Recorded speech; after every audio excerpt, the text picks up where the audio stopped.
Our first speaker is great guitarist. He is also great CEO. He has lots of interesting thoughts and insights about media business, and now you have a chance to hear what they are. Please welcome CEO of YLE, Mr. Lauri Kivinen.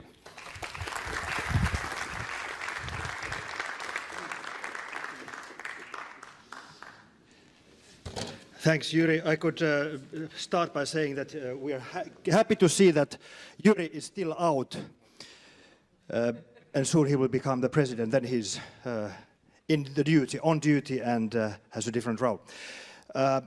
My job is actually to wake you up, you guys, because we all are exposed to many changes in the media industry, and of course, because this is our profession, we do want to understand the world, and that's also something that's constantly on our minds as media experts. And I try to give you some of my personal insights in about what's happening in my mind and in my view in the media industry, trying to take kind of a helicopter view, but also to focus on something which is really topical, and that is the role of the social networks. Taking a step away from the day-to-day business, I would characterize the transition that's happening in these three stages. It's so evident that in the past, media required massive investments in technology, be it a printing machine or a broadcast studio and a distribution network. It was dominated by large companies that really controlled the whole chain, and the threshold to enter the media was very high. Then digitalization in the last 20 years has changed a lot of that.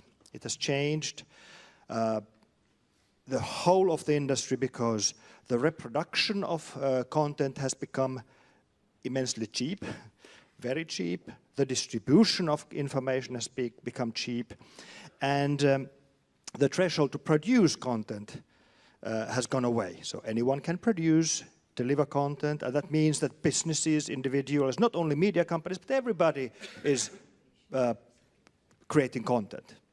Consumer-generated content, commercially generated content, and new type of media content, and then of course us, the traditional media. But I see also kind of a third stage coming, which is a world where media is all around us. We have to become experts and seasoned in the way we receive and use and live within a world of media. I don't think, does this work? Yes. I don't think we need to go deep into the details of digital transformation, but really it is the technology that is behind many of the changes in the media industry. It is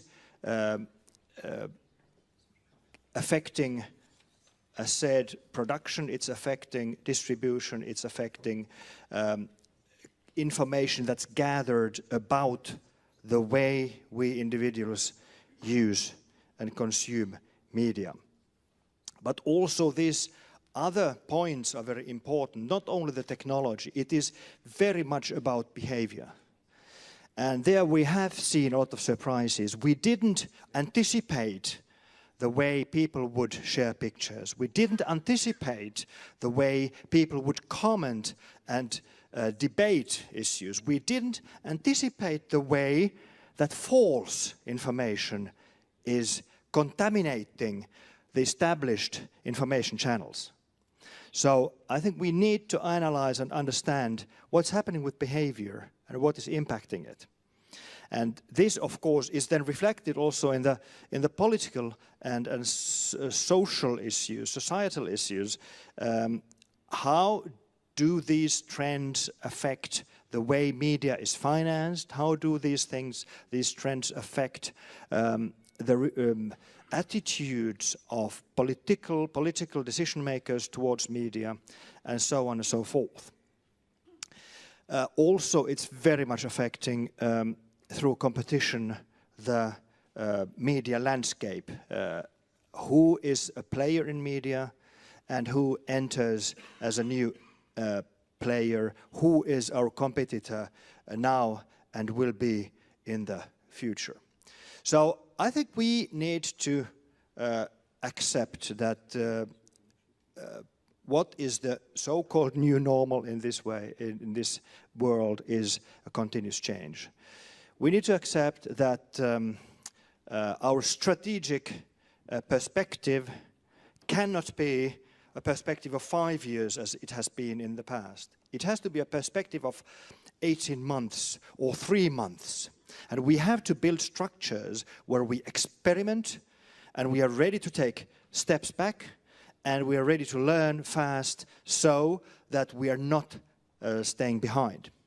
On the other hand, we should not be serving only the pioneers, because especially us, the public service media, is there to serve the whole population.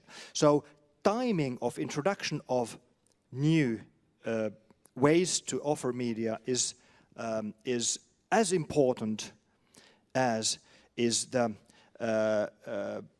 actual production of the content. So when do we introduce new things, and with what rhythm we roll them out to the audiences has an increasingly important role. I forgot to mention an important abbreviation here on this list, and there is no decent keynote address in today's world without mentioning AI. So I'm sorry for that. We should have AI also here, because AI is so important, and of course AI stands for accurate information. So I think we are strong as long as we do remember that it is the content, it is the trustworthiness and the credibility that we build with offering AI.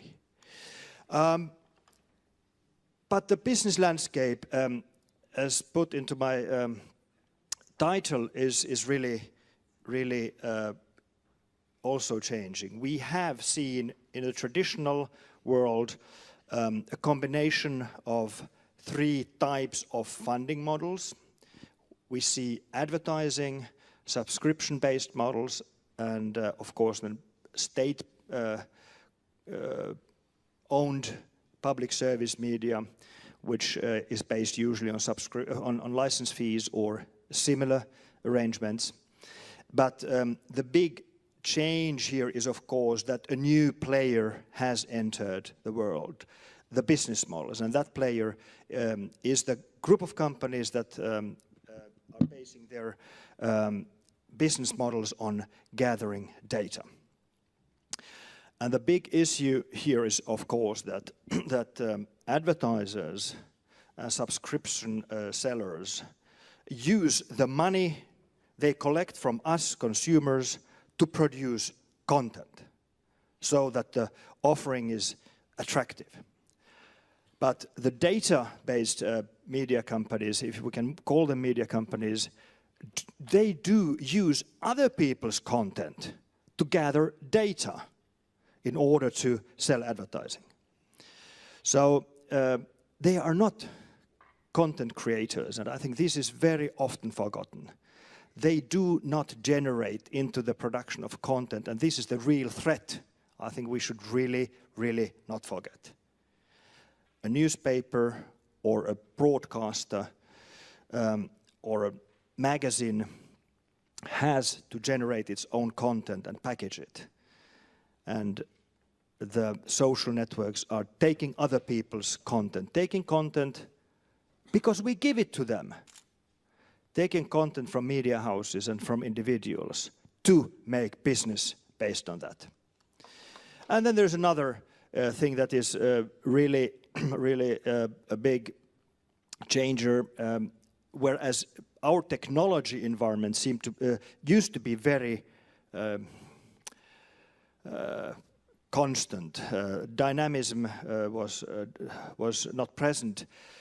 Technology shifts happened over tens of years, not over months as today.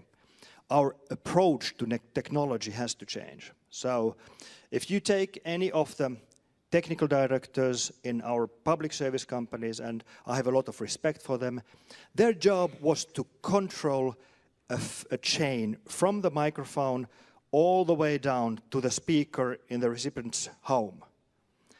Distribution, production, and everything. And today, well, it was the world where it was about making the whole pipeline work as well as possible. And in today's world, we need to understand that technology cycles are fast. We need to be skillful in choosing the right technologies and employing them for the right purposes. And this is a different skill than controlling a pipe.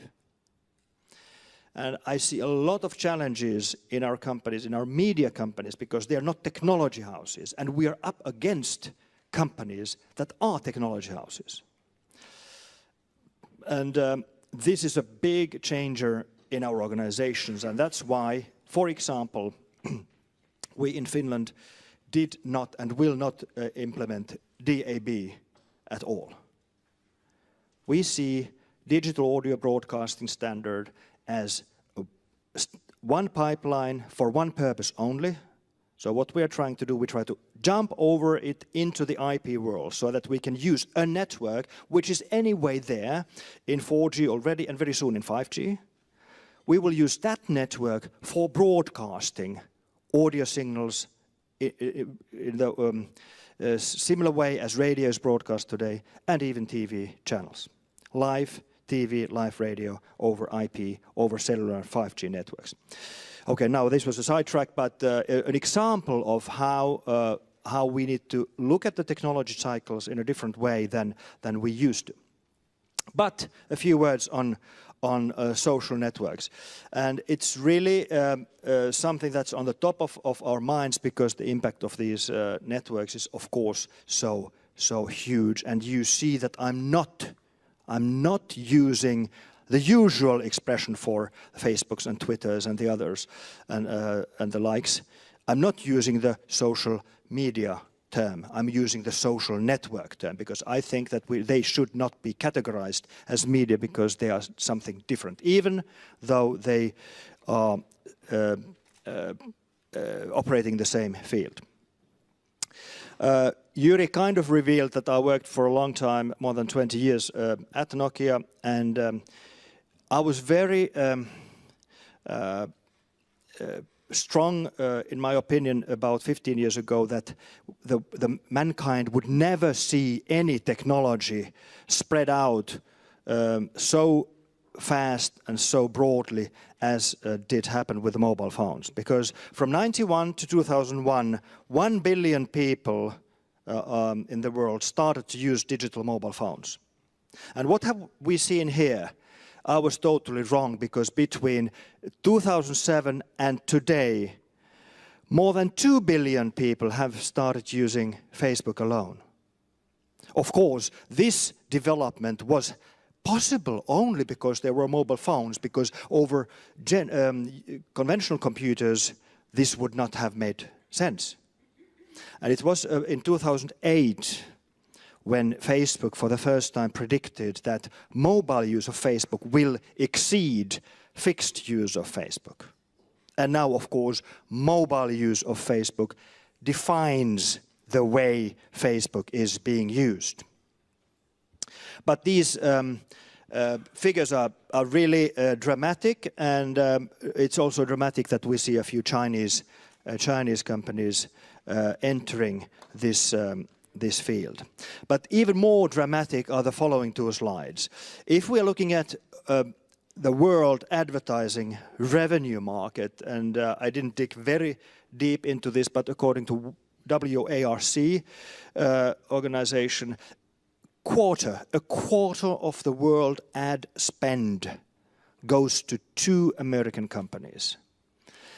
A quarter, so €1 in 4 euros is earned as advertising income by companies who do not generate content, but they use content generated by you and me and our companies, which we generously give them to make money. I want to be a bit provocative and to remind about this because I think it's often forgotten. And if we go online, which is even more dramatic, look at the online figures, more than 60% last year of global online advertising revenues was generated by these 2 companies. So almost 2/3, much more than half of all online advertising revenues. And it's not about the revenues only, it's about the information they get about us, about our consumption, not only consumption of media, but about our location, our purchases, our attitudes, our friendships, everything that's private and very important, dear to us. And I really want to emphasize the point that it's only our own stupidity if we continue to give them everything. The most precious things we have, we give to these guys. And there, of course, the question is whether we do have a choice. I was sitting at a table 2 years ago in Washington with one of the Facebook board members, and he said bluntly, no, you media, you don't have a choice. You have to be there. You have to be on the platforms, on the social platforms, especially Facebook. I have a bit of a different opinion. I'll come to my argumentation a bit later, but in the meanwhile, I will remind of another threat that I see to the traditional media emerging from other directions. It's about competition.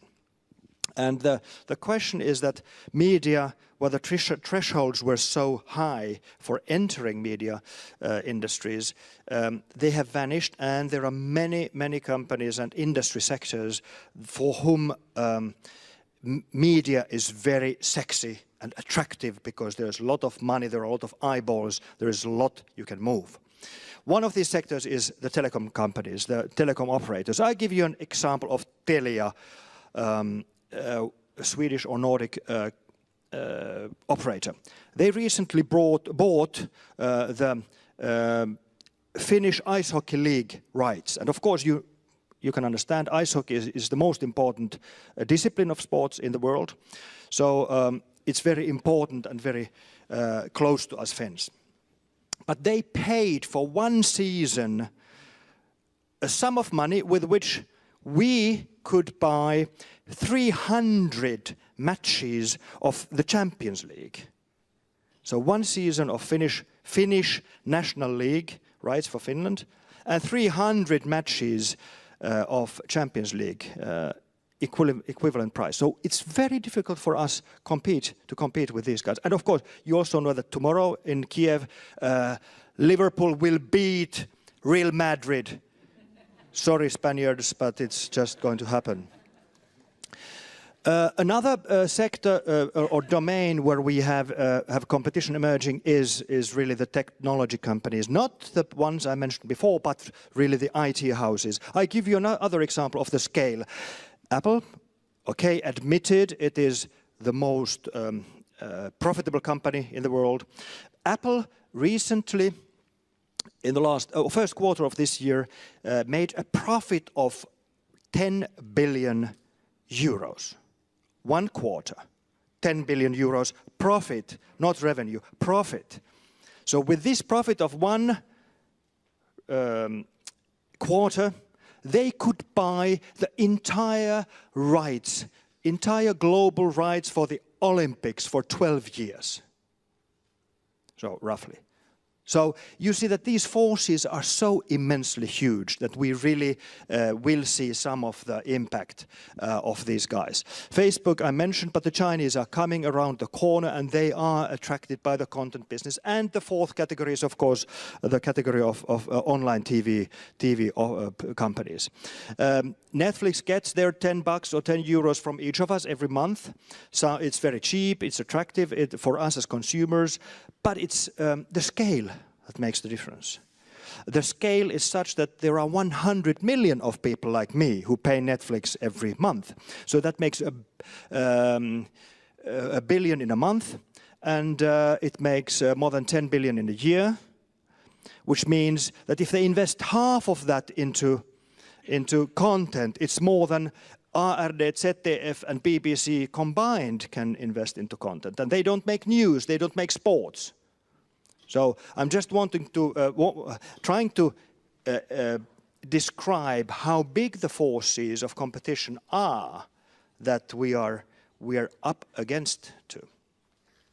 So half of the people, when asked, say that they use social networks as a news source every week, and this varies depending on where you are.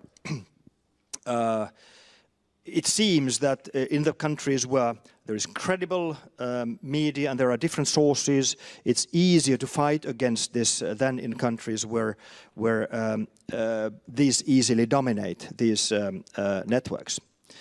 If you look at the young people, it's even more dramatic. And I just snapped. Let me see if I can read this here. An interesting point from yesterday's announcements at Facebook.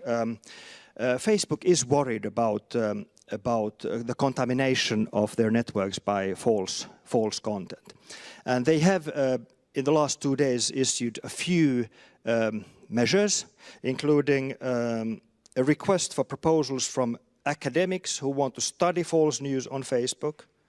A good idea. They have introduced a public education campaign to teach users how to spot false news and prevent it from spreading. And then they have released a 12-minute video explaining how worried they are. I haven't seen it yet, but it might be worth watching. Anyway, the editor-in-chief of the Wired magazine yesterday wrote the following. The question for Facebook is no longer whether they care, whether they are worried.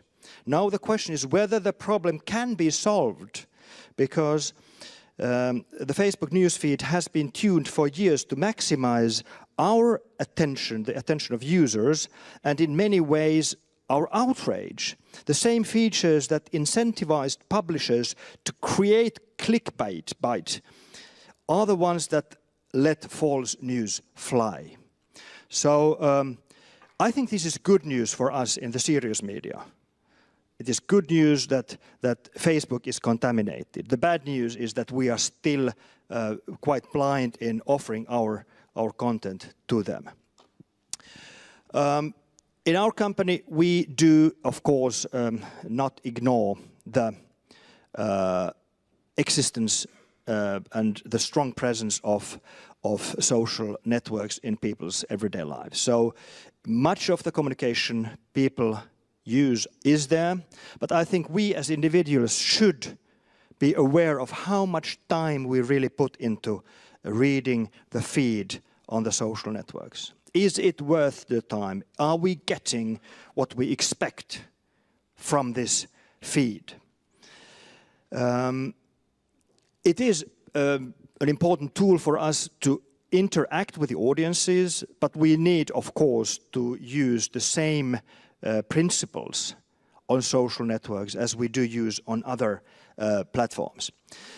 And of course, there is a big difference. We are there for the citizen, and we are not there for people as consumers.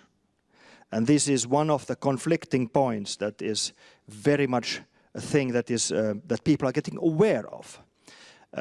One way to make sure that we have this connection to our audiences is to use authentication. And I think that basically all use of the network, all use of our content on the web should be based on authentication. Biggest obstacles we do have inside our houses, because our people are worried. They're worried that we lose the link to the audiences if we introduce a threshold. I'm of the opinion that it's a safeguard for us. It is something that is so valuable for us that we give people a trusted environment to work in, that we should put a lot of efforts into identifying who is using our services and in making sure that these services are better packaged for these users. We have, in a country of about 5.5 million people, we have almost 900,000 registered users of our services on the web. BBC is doing a great job here, but I see many of our colleague companies which are not yet even starting. But I would say that it's really something that in the future will be more and more valuable for us than ever. I will summarize in two closing slides. When dealing with the social platforms, I think we need to understand what we are dealing with. It's like playing with explosives. We need to understand how they work, we need to understand their business models, and we need to understand that we are at their mercy. So we have to accept that and to be prepared to lose everything. Because a change in the algorithms or a business model adjustment will have and can have very serious consequences in how we deal with our audiences. So we have to be prepared. It's like to lose everything. Like if you make an investment, you have to be prepared to lose the whole investment. It's the same thing here. Be prepared to lose everything you have put onto the social networks, because it's not in your control. And the middle point here is that we are not really honest about measuring how much efforts we do put into working on the networks against what the results are. And it's very much because we, media people, journalists, analysts, we live in this world of social networks. We think it's important for every person in the world. And so we are a bit blinded by this.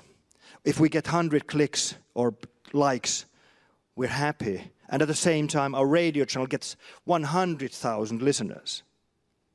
So let's put this honestly into perspective. What is it that, where can we move big audiences? Yes, maybe in debates we can attract the interest of some influential people, but do we serve the audience at large with these investments? And of course, I should have some kind of an idea of a cure.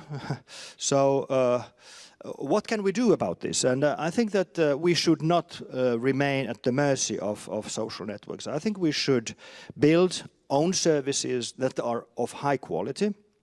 We need to invest in these technologies. We need to have people who understand how these services are being built. And they have to be good. Our competition is Netflix, so our player on the web has to be as good, as intuitive, and as attractive as the competition from Netflix. Same goes for news sites.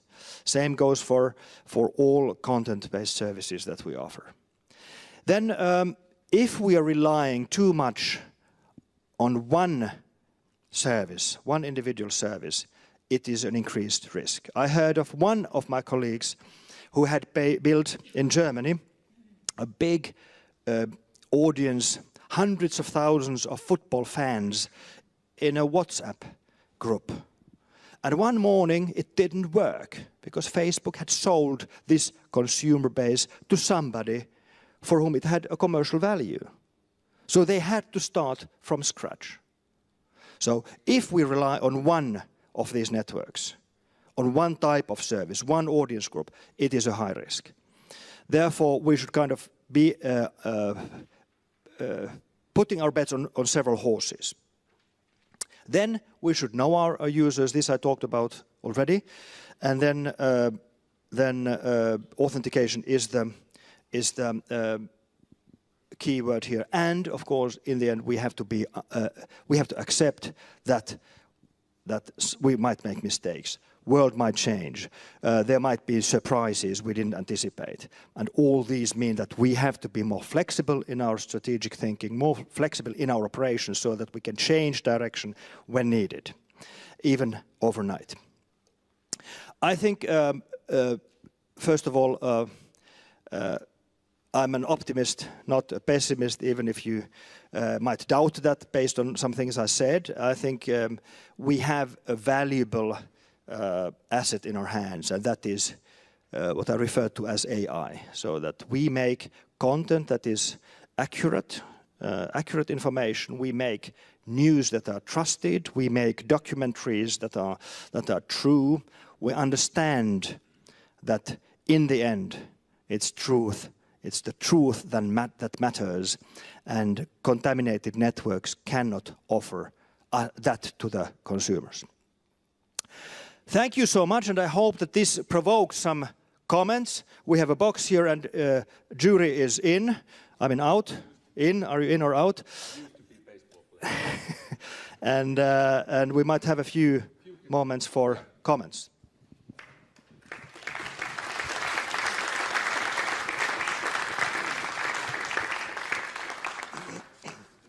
Anyone?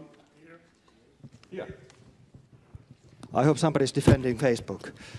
Kiitos for your presentation. It was very interesting, and I would like to ask you, how can you fight with the piracy and uploading your content on the YouTube, and this kind of defending of the number of the viewers, which easily by the sharing on the YouTube they increase the much more numbers than on your internet broadcasting, and even that they get the money for the advertising. Thank you. Yeah, this is an issue, but YouTube, owned by Google, they're a serious business player.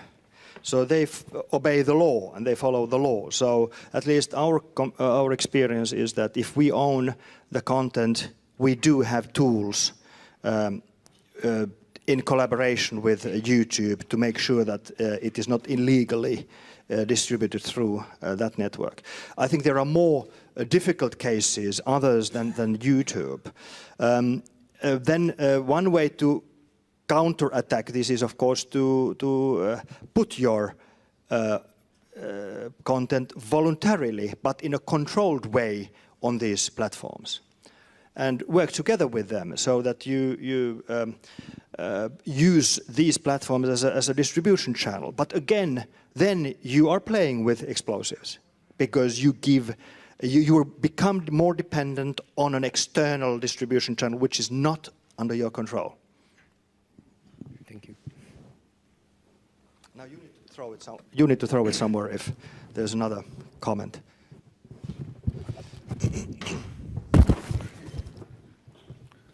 Well, you want a discussion about Facebook? Yeah. Yeah, you said Facebook gets our information, but we put our information on social networks. It's even more stupid. And it's even more stupid, yes. Why do we do that? That's one question. Second one, you said we have to build our own Facebook. Apparently, they did a better Facebook or built better networks as we do, because all people use it more hours as use our products.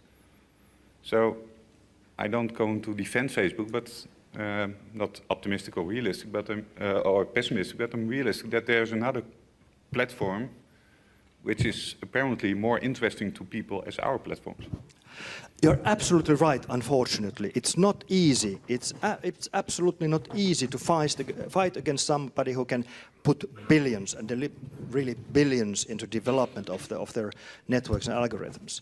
But then I think that still we need to kind of understand what we are dealing with, and that's what I tried to say.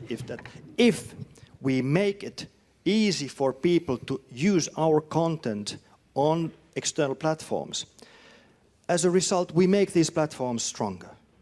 If we use these platforms as an attraction to bring people onto our services, then we use them as a marketing tool. And that's already a better situation. I get this complaint every day in my job that, no, we can't leave Facebook, but because the people are there. But when I go and analyze what we do on Facebook, we do a lot of stupid things and unnecessary things on Facebook. And as a result, Facebook is getting stronger. In radio, we say that, hey, there are pictures about this thing on Facebook. Why don't we say, there are pictures about this nice event on our service? It's so easy. It's so easy to upload it somewhere on Facebook and then refer to that on the radio. And I think that we should do a better job in being more aware in the decisions we make about where to publish and how to employ these networks. And I don't really say that this would be easy, because these guys are powerful. But I think that we are stupid if we don't try, and I try to describe things that might be openers in this process. One more. A very impressive speech, by the way. But what about making our content also into a business model? You mean sell it, or? For example. Instead of fighting them, join them in a way. In a way, it is a business model already, because it is. We force people to buy it through license fees or other methods. So I have seen, my experience is that it has been difficult to commercialize our content. It has been difficult because there's so much free content around. And in some exceptional cases, we could do that. But in my experience, they are very marginal. So marginal that it is difficult to attract people to pay for them. A beautiful idea, but I haven't seen it work, at least yet. Well, actually, I mean more like making a deal with the platforms. You want to expose our content, just buy it. Not the consumers, but the platforms. That requires, of course, a very thorough debate between the media players and the platforms. I know that in the US there have been some efforts on this on the news side. We are using these platforms in targeted marketing, and that is generating quite good results. So we put 5,000 euros or 10,000 euros into a youth program. Advertising on Facebook, and get a lot of people to view it on our sites. But in realistic terms, it might be that 50,000 people watch it on Facebook and 5,000 people on our sites. So it is the power of these networks is so huge that and that is the point I'm trying to make, that we need to understand what we're playing with. I don't have a solution. If you come with an idea, tell me, but then behind the screen, the curtains, then we can make a business of it. Well, thank you, Lauri Kivinen.